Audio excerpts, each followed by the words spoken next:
Hey everyone, welcome to the Redefining HR podcast. I am your host, Lars Schmidt, and today I'm really excited to be joined by Lisa Brown. Lisa is the VP of Talent for Vidyard, and we're going to get into a range of topics here, including leveraging video for asynchronous communication, which is a topic that I am very curious about these days. So Lisa, thanks so much for coming on the show.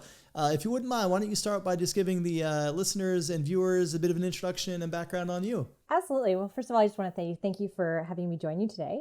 So everybody, I'm Lisa Brown. I am a proud Canadian based in close to Kitchener-Waterloo, where my office at Vidyard is and has been. I head up our talent team, which consists of HR and talent acquisition. Pretty much everything people and culture. When you're in a small to medium-sized company, you get to participate in lots of things. So yeah, thanks. I look forward to the discussion today. Yeah, well, let's say there's a lot I want to get into with you in your current role, but before we even get there, let's kind of jump back to the beginning of your career. I know you spent most of your career in different facets of HR, heavily in recruiting. What intrigued you by that discipline? How did you find yourself in the space? Okay, I hope my answer isn't one that everybody does, but I did fall into it a little bit. Let me take you back a while ago. So I've always known that customer service was where I wanted to be. Early days, I found myself bartending, waitressing, and probably just thrived in that social environment. And when given the opportunity to think about what I wanted to do for a long-term career, going into HR just seemed like a really natural fit. And the door opened and opportunity presented. And so I started my early career in healthcare HR, which I'm proud to say I was part of, but I'm really glad that I stepped away from that and got into tech and big enterprise at the time. But it really lent itself to my background. I took sociology, psychology as my understudies, and then found myself wanting to do something with people. I'm a bit of a talker, as we'll discover on this call. That is a good trait, I think, for these roles. So what you were mostly focused in recruiting, so working at TELUS, Bell, BlackBerry, and then you transitioned to your role now, which is VP of Talent, but obviously overseeing all of kind of people and culture. Walk me through that shift. Was it intentional? And what I mean by that is, some people are kind of, they've been doing recruiting and then, they feel that to kind of elevate to the next level, that's what they have to do, but it isn't necessarily what they want to do, right? It's not like they're passionate. And for some people, it's very clear progression. Hey, I did this in a few different roles. Now I wanted to apply that at a different level. So I'm curious, what was your journey and path from recruiting leadership to kind of running the people and culture team? Yeah, so I'd probably say it's a little bit into who I am. I have never been one of those people that has a destiny or I have to be X when I'm a certain age or I'm going to get to this. I really have been about, as doors present themselves, I evaluate, is that something I'm interested in? Do I want to go through it? I'm a person that puts her hand up for almost anything because I'm looking for new opportunities and kind of just the curiosity to learn at all times. And so where I would say that I fell into maybe my first HR job, recruiting is what drew me. Again, there's an opportunity to be talking to people every day. It's the good side of HR. You're making people generally happy. There is the other side of HR, which can come with the negative stuff.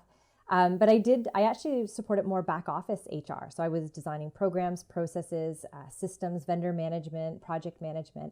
Wasn't really the front end of recruiting until probably late stage at BlackBerry. And again, for those listeners that know a thing or two about BlackBerry, I was there in the sort of peak when we were 19,000 and doing a lot of back office support for them. As BlackBerry transitioned maybe, in a slightly different direction, the team started to collapse and get smaller. And that actually found an opportunity for me to expand my career in recruiting as I got to take over the whole function. Shortly after that, so I was in that for a couple years, we had brought in a new head of sales for BlackBerry. He was based out of New York City. And for whatever reason, I had a great relationship with him. Maybe because as the recruiter bringing him in, I established that first entry point. And when he needed a senior HR business partner to support him, the business pulled me out of recruiting and got me time with him. And I was surrounded by amazing HR practitioners, like some of the best people I've ever worked with. And so I did 2 years as an HR generalist, director of HR, supporting sales for BlackBerry. And then from there, I went to Bell, back into recruiting. And when the opportunity at Vidyard came up, for those of you that are in small to medium-sized companies, recruiting is one of the number one functions that I think co-founders and senior people look to build the talent on their team. And so I think that was what their interest in me was. And then I just surround myself with amazing people, friends, colleagues, other people in my network. And when I don't know something, it's like 1-800 help me, and I'm surrounded by great people. So I would actually say that my learning journey continues. Every day I'm faced with something that I haven't done before or a new challenge. But I think if you know where to tap into, trust your instincts, self-researcher, go to legal sources or other industry leads, you can kind of navigate your way. And I actually love being in both, if I'm honest. It's hard to say that you're part of the attraction strategy, but you're not part of the retention strategy. And so I think being part of that medium-sized company allows me to dabble in both sides and keep the balance where the organization needs it to be. Yeah. I mean, look, that's such a great point in terms of the, both the attraction and retention. And I think often, I came up from recruiting as well. And so I think a lot of times, recruiting, there's some people in that discipline that kind of want to separate themselves, like, oh, we're not HR, like we're recruiting, as if it's this different function. But it's a very narrow-minded view, because if you don't understand like what the organization is doing to develop and grow and retain the talent you're working so hard to attract, you don't have all the resources and the knowledge you need to make sure that you're bringing that right kind of talent into the organization. And I do have to admit, when I saw BlackBerry in your profile, I had a fond recollection of my old holstered BlackBerry days back in the day when BlackBerry was kind of at the peak. I distinctly remember it was, I still had that holster. It's been long enough ago that I no longer carry the shame associated with being a holster person, but at the time it was great. So you're at Vidyard now, obviously a new role running the entire function. For viewers that aren't familiar with Vidyard, why don't you just start with just an overview of the business, what you do, and then if you could also from there speak to the size of the organization and kind of the size and structure of your people team to support that. Sure. So for those listeners that don't know Vidyard, it is a video platform for business. Think about asynchronous communication on the steroids. We have superpowered analytics, top-notch security, integrations with other business tools, and lots of features. And so, I think when people think about using video, they haven't really tapped into all the opportunity, an alternative way to communicate. So I'll get into that a little bit more later. Maybe I'll put a plug in for Vidyard and what we do. But it's funny. I don't think I used video to the same degree. Obviously, now that I started working, I've been with Vidyard for almost 4 years now, and I can see a use for video in so many applications within HR. Predominantly, we are there for the sales organization's marketing platform, internal communication. But for those people that support HR, support recruiting, again, I'll give you some tips and tricks along the way of easy ways to use video in that area. So Vidyard, we've gone through a growth spurt. The tailwinds of COVID have been excellent to us. If you didn't need video before, you probably do now. Again, if you're sitting in the shoes of a marketing or salesperson. And so we've grown probably, I think we went from 200 roughly this time last year, and we are just getting over the hill of 300. With a big growth trajectory for the year ahead. So recruiting hat will stay on. I can't step away from that anytime sounds soon. Like it. But for those listeners out there, I bet you're all feeling the same as I am right now. It's a very hot tech market right now, and there was an article I read recently. It was the Great Resignation, kind of a play on the Great Recession, and it just talks about the movement of people and the opportunities with being able to tap into global markets, global talent from that perspective. So. Right now, we're just looking for opportunities to bring in growth-minded people, product-led growth, hyper-focused on software developers, as I think a lot of people are, and finding just talent that wants to join our team that has a passion for video, but brings something new. What I've loved about this growth phase the most is that the energy that new hires bring in, I wish I could find a way to bottle it and save it for later, because it's actually contagious. So if anybody's ever feeling a little dull in their job or a little bit routine, honestly, take 30 minutes and talk to a new hire that's just joined. They'll invigorate you in a way that gets your engines running again. And I've seen that happen to our company as well with all the new starters and people joining. Yeah.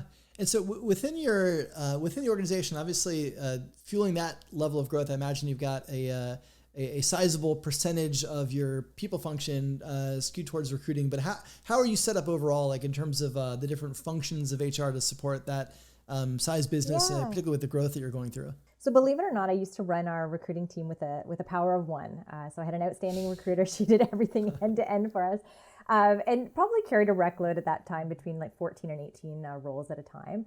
I'm now up to 3 full-time recruiters doing campus and professional recruiting. I have a recruiting assistant that does everything from offer accepted onwards to right to day one onboarding. So that makes up 4 people on my talent acquisition recruiting team. And currently we're hopping. I'm kind of always on the cusp of when do I need that next person. And I don't want to let my team down by being slow if we need them. Yeah. Because again, it's one of those functions in your HR where it's front and center. Everybody participates in the recruiting space. And so if it's not going well, it's noticeable pretty quickly. I probably ran a lean HR team for a while as well, but moving to digital first distributed, so that's the space that Vidyard finds itself in right now. I think we might have at the early stages underestimated the need for people and culture and HR aspects. Everything from writing our policies to how we keep people connected needed to have an overhaul and a review. And so I currently have on that team an HR manager, and she has 3 staff, one person doing sort of HR admin, another person doing all the technology programs, audits, compensation, salary reviews, all that kind of stuff, and then an HR business partner that currently supports upwards of 60 managers in our organization. So one of our key challenges right now is either you're new to Vidyard as a manager or you're new to role because you've recently been promoted. And so we're hyper focused on leadership development and just getting our managers expectations, what it is like to be a manager at Vidyard and where we want to hold the bar for our company. Yeah. Well, let's talk a little bit about your, digital first distributed model, because I think we're all in this period of time where we're kind of starting to map out or we've already announced what our plans will be as we continue to move through the pandemic. And, for some companies, 100% distributed, no offices whatsoever. That's probably it's certainly more the exception than the rule. Some are pretty clear that they're intending to be back into a co-located, environment. And again, we're talking about the kinds of companies and employees who have the ability to work from remote. And obviously there's a big population who that does not apply to. So let's just separate those out for a moment. But the majority are some level of hybrid and hybrid distributed remote. And there's all kinds of different flavors to that. So walk me through like what your digital first distributed model kind of looks like, how it functions. And I'd love to also get a sense of like how you landed on this as the right model for Vidyard. Okay. So there's a lot baked into that question. We were probably, we were maybe early adopters of announcing that we were going digital first, fully remote, probably back last September.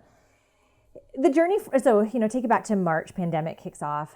We were very much an on-prem with a satellite office or a second location in Vancouver, and then a handful of remote workers that honestly were the underdogs. I felt, looking at it now, thinking about trying to join a Zoom call where you're the only one and everybody else is sitting in the board meeting talking over you and that sort of thing. But we really valued the on-prem. It was our culture. I think it was the secret sauce that really gelled us together. Come September, we realized that we were functioning effectively. Our performance was high. We were winning in the spaces that we needed to win in. There's a few areas that we still needed to dial up and improve. But we thought that the advantage of going digital first was the strength of our company. Again, people use that expression like eat our own dog food. I like to say drink our own champagne. But being the fact that our product is video and asynchronous video, we have proven that we can communicate effectively. Obviously, asynchronous is required, plus asynchronous, and where we're landing now is that we also see the need for in-person time.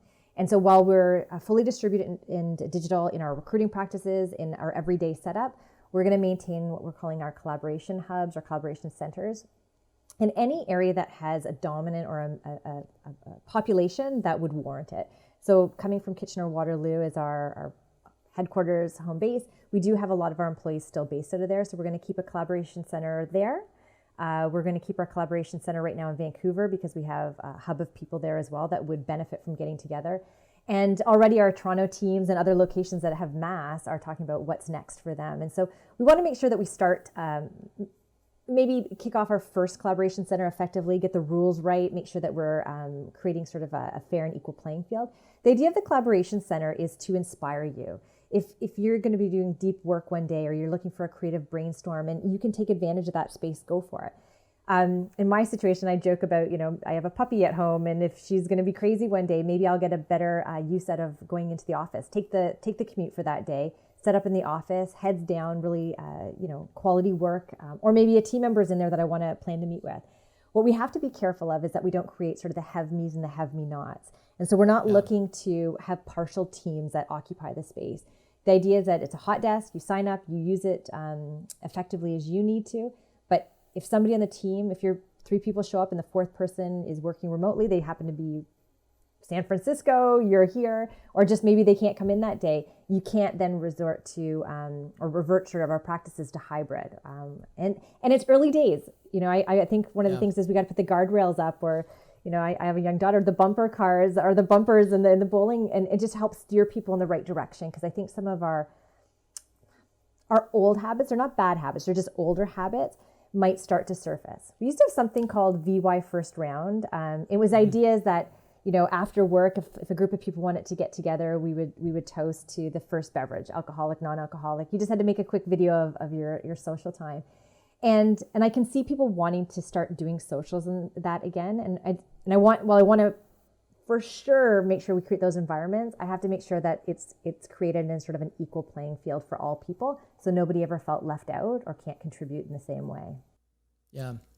I mean, I think, you raised such a good point just around equity of experience for employees, because this is probably one of the biggest challenges for HR as we navigate this, is that our default, like you mentioned, you were historically kind of an on-prem based culture organization. Lots of companies were.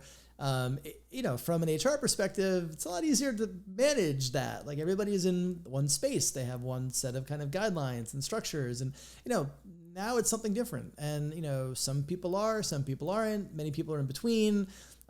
We have to be much more, consistently flexible, which sometimes those are kind of, in opposition. But, it's a balance for us to make sure that we're not creating kind of multiple tiers of employees based on where and how and when they work. And look, that's not easy. That's not an easy thing to manage. And so it's, I think going after all of the, emotional burden, the unique emotional burden that HR carried in the events of last year to this shifting version where, there's lots of optimism around, being able to slowly see, beyond the pandemic. Yet there's so much need and opportunity and kind of unstructuredness to what that looks like, that I think you raised a point that I think is really valid around, you're still in the early days of kind of navigating through this, and you think that this certain way is going to be the right way to do it, and you'll do that and you'll learn, and you may recalibrate a bit as you learn. And I think that many of us are kind of in that position right now. I want to take that to kind of the conversation around asynchronous communication and specifically video. And obviously, as the product and platform that you provide as a business aligns itself pretty well to, using async video for collaboration and communication, I think that there's so much potential to be unlocked in asynchronous communication. We're only just scratching the surface now. And so I think given your platform, you're probably a step or two ahead of where a lot of your contemporaries are as it relates to using video for asynchronous. So walk me through how you use it at Vidyard, specifically how you're using your tool kind of internally for async communication. And then, from there, I'd like to expand that towards for your contemporaries and your peers who are maybe looking to, leverage async and leverage video specifically in smarter ways. What are some things they need to be thinking about it? What are some different use cases that they can apply that to drive impact? Yeah, great. So lots of ideas. So I'm going to probably speak specifically to my HR friends out there. If you're in marketing and sales, we've got tons of information available on our website, but I will tell you some advantages there. One of the things that we found, so I would say that before the pandemic and working remotely, we were challenging ourselves all the time to find new ways to use video. And so I inserted it into our recruiting process in tons of steps, from making introductions to candidates. Imagine, for the recruiters out there, how many passive candidates you reach out to and you get no response back at all. All you have to do is pull up their LinkedIn profile, throw it up on a video, and ask them to reach out to you, or at least watch your video. you'll be astounded. You're going to get a 99% return on your communication, only because people can't help but click a video that had their face on it. So that was one of the first things that we did, is just passive candidate reach out, immediately got people responding back to us, and we found great wins in that. We started then finding other aspects of the recruiting process where we could give the hiring manager a 30-second, hey, just tell us a little bit about who you are, what your job is, and let us use this to sort of woo a candidate or get them inspired to why they would want to come work for us. I started seeing us put it into follow-up emails to an offer letter. So we would take time on a Zoom call perhaps just to present an offer letter to somebody, and then do a follow-up video with some of the highlight reels or top speaking points. So you can imagine anytime you're communicating with a candidate in the recruiting space, there's lots of opportunity. When I was at Bell, because you mentioned the big companies I worked for, we invested in a huge Goliath of an onboarding tool that really, was a tank. It was world-class, I would say. I don't want to put it down in any way.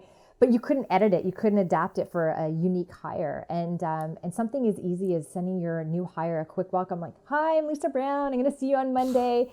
Can't wait for you to join my team. You instantly know when the person watches it. They immediately send you a response back how amazing that was. And it takes no time at all. It's faster than typing up an email to somebody. So if you can think about any human connections in that area, I find lots on my HR side as well. Like, imagine doing training. You want to send out a new code of conduct. You want to send out some type of security review, something. You send it in video, for tracking how many people watched it, how much they watched, and it satisfies a lot of requirements for just ensuring that your training components are done. Outside of what I do in HR and recruiting, it's been embraced by the leadership team so well, in the sense that consistently we send out a Friday communication from our co-founders. It's roughly 5 to 10 minutes in length. It's a summary of the week that we just had, highlights how we won with a customer, talks about our key stats and statistics, and the feedback from our team has been outstanding. You can watch it again. Like, if there's something that Mike Litt, our CEO, says and I didn't quite catch it, or there's metrics that maybe I'm not as familiar with, I can quickly go back, listen to it again. If I need to slow it down so I can hear it, if I need to speed it up perhaps. And so these are all great tools. It's also archived. I mentioned to this group that we've been hiring a lot lately. Imagine you start on Monday. You just missed the last 4 weeks of great updates that the company has sent. They're all archived on our Confluence, and you can watch those videos at your leisure.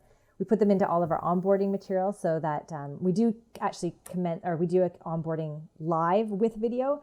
But think about all the content you absorb as a new hire on that day one. You can't remember half of it, or at least I couldn't. We archive everything in video with like quick snippets, like how to access your benefits, how to do your RSP or 401k, how to do this, how to do that. And I think people actually like the ability to absorb it in one format and then to absorb content again in a fashion that is either at the speed that they want or the frequency that they want to watch it. So hopefully that inspired you a little bit to think about different areas that you can use video. But even think about doing a huddle. If you are a distributed or a hybrid company right now, you probably want to bring your team together for a huddle. You've just taken 5, 10 people, 30 minutes.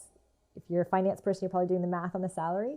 Honestly, if you just have to distribute one-way communication, you take the time and put a 5-minute video together sharing like the week ahead or what to expect, and let everybody watch it. It allows for people to be on different time zones, different scheduling. Even people in the same time zone. My team, some people start at 10, some people start at 7. Who am I to say, let's have a 9 o'clock meeting? It's good for me, but it might not be good for you. And so if I push it out first in asynchronous, Lars, I actually thought of one that's really good. Have you ever been to a meeting without an agenda? There's nothing put in the meeting invite. Most people say, please. I think the better question would be, have I ever been to a meeting with a clear agenda? Well, maybe agenda is just like phase 1. Now imagine putting a video agenda out where you actually happen to set expectations like, hey, can you, this is what I'm hoping to get from you. This is sort of my thoughts on it. Can you come prepared to ask me a ton of questions? Because now we're going to be synchronous, so that you don't utilize the time that you have together. Because I would say that in a digital first space, I think time is more precious than ever. Yeah. Yeah. At least for me, I'm sick of being on constant Zoom calls. And when I can absorb content on my time, I think it's a great feature for sure. Well, look, I think those are all really interesting points. And I think we're, we come, the history of kind of on-prem or co-located organizations is that the first solution is a meeting, not the last solution. So it's like, oh, we have to do this thing. Okay, great. Let's get everybody together. We're all like, that's step 1. And like, that should be step 5, maybe 6. Like there's a range of things that you should be able to do before that meeting might not even be necessary. And, I think it's a mindset shift. I think most of us are oriented that way. We have to unlearn that default and kind of shift that. And so I think it's going to be, I view it as kind of the early stages of a multi-year evolution in terms of how we think about prioritizing time and synchronous and asynchronous. But those are all great and interesting use cases that I think are going to be helpful. When you think about, we're kind of in this period right now where we're beginning, like we said, kind of mapping out what the nature of work even is, like when, where, how, all of that. And that's going to have all of those decisions are nuanced, and they're all going to have profound impacts on HR. What do you get most excited about? Like when you think about this kind of moment in time for our field where we're really, rewriting the rules, the playbook, all the things that maybe for generations we've held true now are not the case, and we're building something different. When you think about that opportunity, like what gets you most excited about the kind of HR team and capability and impact that we can build? So it's the thing I'm most excited about, but probably the thing I'm most scared about. It's access to talent, right? It's where I might have looked in my neighborhood and tried to compete against other local companies for the best and the brightest. I now have access to literally the world. I mean, I would say predominantly I try to focus my time zones to be North America, but that's a big ocean to be looking in as well. When you're a recruiter and you have to look that wide, it's a big territory to look at. But at the same time, I know our talent's actually being looked at as well. So the talent, this is where I talked about earlier that if you're not thinking attraction and retention, the talent at Vidyard is some of the brightest, smartest, most innovative people I've ever worked with. I have to fight to keep them every day, right? And what is the culture like, and how do we keep it? So that is what I'm most excited about. Myself, I'm learning new toys and tricks and technology every day. I feel that sometimes like a dinosaur working in a tech environment, and just in the sense that, just when I think I know it, there's something else, a facilitation tool that's being brought out, or, some type of add-on technology that I can plug and play with that really enhances like a team meeting or a session. And so I'm just excited to honestly see companies that are adapting. Think about all the companies that refused to let employees work from home in the past. I mean, we were never that company. We always had flexibility. The pandemic made people fast forward that. All of a sudden, it wasn't a choice anymore. It was mandatory. And we proved that we could move quicker than we were. So the old HR, the old industries, I think kept us working slow and kind of based on old practices and methodology. I think that we are kind of thrown into this, and we proved to ourselves that we can move fast, we can adapt and change really quickly. And I think if we can keep that momentum going, it's going to be crazy, crazy to see sort of the way that the world works and technology, and just kind of keeping up with everything that's happening. I mean, if you're leading an HR team right now, I hear all the time about what other companies are doing, and I try to be a sponge. At the very beginning of this, I talked about maybe I took an HR job because I love to talk. I'm really trying to be an active listener right now. I'm trying, because I'm not in the office. I can't read body language like I used to. I can't see sort of the pockets of people that are inspired. I have to find other tools right now and other ways of actively listening so that I can make sure that I stay on top of what people need from a people and culture side of things. Yeah. I mean, that's a great point. I think you as an HR leader, you have to work harder for the same level of understanding and awareness for sure. That maybe you had when you were on prem. Lisa, I really enjoyed learning more about your role, views around async. I want to wrap up the episode the way that we do with all of our episodes, which is a quick lightning round, just to help the viewers get to know you a little bit better. So you ready for this? Okay, go. Okay, I am checking out your Spotify playlist. Who will I learn are your top 3 artists? Okay, I'm kind of embarrassed to say. So I love Ed Sheeran. I love the Lumineers. And for those listeners out there, I love Lily Allen. So those are and I'm not actually that into music. And so I tend to listen to the same music over and over again. My daughter can't stand it. So. I could, my speaking of children, my the playlists for Frozen 2 and all different kinds of movies are infiltrating my Spotify playlist as it should be. So, what is your least favorite HR buzzword? Can I say 2? Yeah. Synergy. I've had to wipe out of my vocabulary. And just recently, the word pivot, I'm not using it anymore. It's scratched from my my lingo. All right, fair enough. What is your favorite HR function? It probably came across in this storytelling. I've learned to never make assumptions based on somebody's background. It's still when you do the job offer and you make that, that human connection and say, hey, we want you. And I love the candidate experience and being able to extend job offers. So that will always be near and dear to me and stay at the top of my HR love list. All right. Okay, you're having a career reinvention. You're moving outside of HR. What would you be doing? Okay, it's funny because this hairdresser. Okay, so my hair is not necessarily giving it away today. It's got COVID hair. But again, I think it's one of those things that I could just see myself talking to people all day. And yeah, hairdresser would have been the way to go if my parents hadn't pushed me into university. All right. And last question for you, Lisa. Who is one HR leader that you admire and why? Okay, there's too many to name, but I'm going to do a special shout out to my dear friend, Kelly Daly. So if you're watching this, I just admire the way she approaches HR. She's super authentic and she's no problem getting into the weeds. And I think I aspire to be that same type of HR leader. So thanks, Kelly, for being a great role model.